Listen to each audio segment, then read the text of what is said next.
Campi in fiamme nel veronese, blackout di energia elettrica nel padovano, la morsa del caldo non si allenta, anzi anche oggi la colonnina di mercurio è salita a 37 gradi, raggiungendo picchi di 39-40 gradi, dove il suolo è ricoperto di asfalto e dunque si surriscalda maggiormente. Dalle ore 11 di oggi numerose squadre di vigili del fuoco sono al lavoro per contrastare un incendio di campi incolti ed ammassi di rifiuti nel veronese. Il rogo ha interessato un'area di circa 80.000 metri quadrati in località Cadidavid e zone limitrofe nel comune di Verona.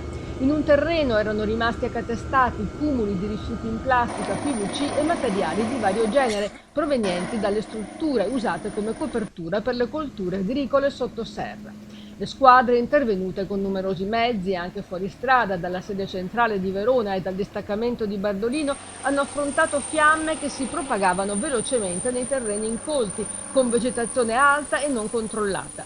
Le azioni di contrasto hanno permesso di salvaguardare anche un deposito di liquidi infiammabili.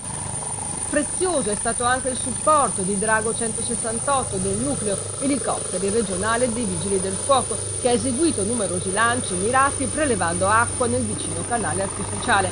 Le operazioni di spegnimento sono tuttora in corso per escludere dalla vasta area la presenza di residui e bracci covanti.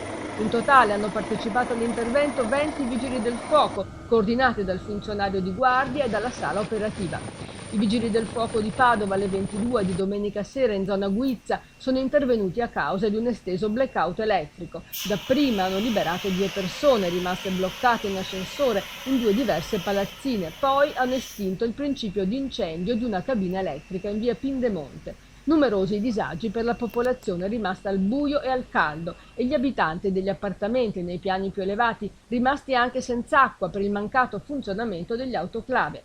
L'allerta gialla per il disagio fisico è confermata anche per domani in tutta la regione. È previsto un calo del disagio fisico a partire da mercoledì nelle zone montane e da giovedì su tutte le zone.